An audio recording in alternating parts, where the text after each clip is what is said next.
It's Marshall Dempster here at my favorite dealership, Martin Motorsports. I'm here to talk about this new thing we got going. It's called the Gear Series. So we're gonna go through a whole bunch of mandatory Avalanche gear, fun things to talk about with them, and some little hints, helpful tips. Maybe if you're looking to upgrade your setup or to maybe purchase something new for the first time. I want to start out with airbags. Nowadays in the backcountry, just about everyone's rolling with an airbag.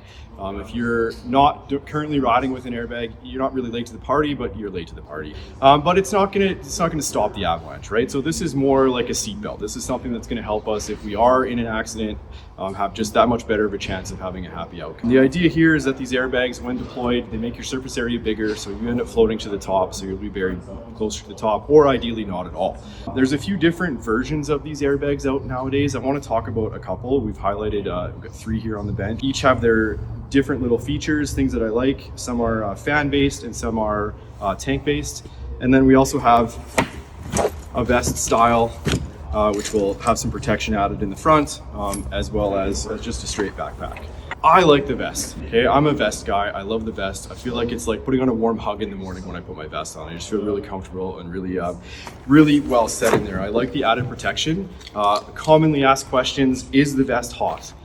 I tend to run rather hot when I ride a snowmobile. I'm working really hard. I'm sure that's a pretty common theme amongst aggressive riders. I find that I had to layer myself a little bit differently when I wear my vest. So I've figured out a layering system with my jackets, my inner layers, and it's worked quite well, knowing that I'm going to have a little bit of extra warmth with the vest. I think the benefit of having the vest is substantially outweighs the negativity of maybe being a bit hotter.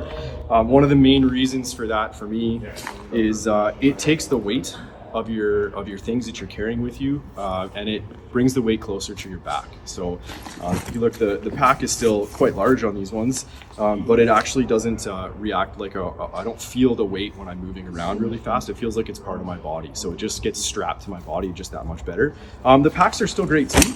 You have the ability to carry a whole bunch more stuff in here, so there's a lot more ability to carry extra things with you if you want to have, that extra layer, the extra gloves.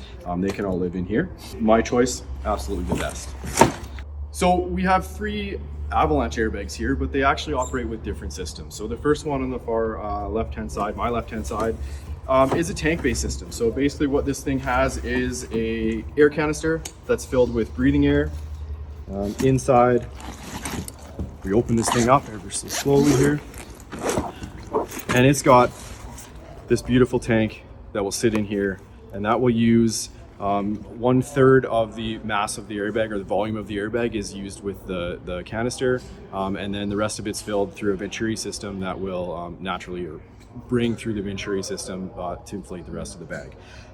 Positives to this, for me, it's the old reliable, right? We've been using this system for 20 plus years now. You still have to make sure that you're checking it in the mornings, making sure your tank is good to go and full. They are susceptible to leaking sometimes. The major downfalls that I see to this one is you only kind of get one shot. So if you deploy this airbag, unless you have a spare tank with you, you only have one chance to deploy it throughout the day. Now, there's all kinds of jokes about, well, how many avalanches you need to be in a day. I try not to be in any avalanches for a day, but if I've triggered my avalanche bag, maybe inadvertently or accidentally, which can happen, you're flipping your sled over, you catch the handle, all of a sudden you deploy your bag accidentally, and then you don't have an avalanche airbag if you maybe need it for the rest of the day or the rest of the trip, depending on where you are. So that leads us into the next, the newest, the latest, the greatest system, which is a fan-based system. So these beautiful backpacks over here run off of a fan. So there is a compressor and a fan that sits down in here. You have to turn it on and it runs through its cycle. And there's not a battery in this one. It's actually a super capacitor. So there's 2 AA batteries that will charge that super capacitor. You get approximately 4 deployments. The benefits to not running an actual battery to charge the fan system is that it's not as susceptible to cold. Okay, so you can have this out in the cold and it's not going to drain the battery life out of it. You do have to, and I will carry an extra set of AA batteries. So if you were to find this with 0 charge, you can plug 2 AA batteries into it and that will charge the supercapacitor in approximately 10 to 15 minutes. So major benefits to that for me is I can have multiple deployments if I need them. So if I accidentally blow this airbag off, it's going to be good to go again within about 10 minutes. So pretty much the amount of time that it takes to pack up and get yourself sorted again, it's going to be recharged. One of the downfalls and one of the routines that I'm going to be changing for myself this year is it's no good if you don't have it turned on. Okay, so this one, the tank system, you don't have to turn on. This one you have to actually physically turn on during the day. So it's gonna have to be part of your checks. There is a light that shows that it is that it's on and it's beeping.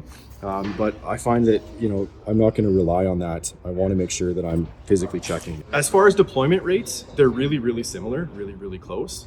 And I think the other added benefit to this particular system now, a little bit of weight savings, and then you have the ability to practice without you know, compromising your wallet. So you can pull this a whole bunch of times. That super capacitor has, I believe, 500,000 pulls in it before it needs to be replaced.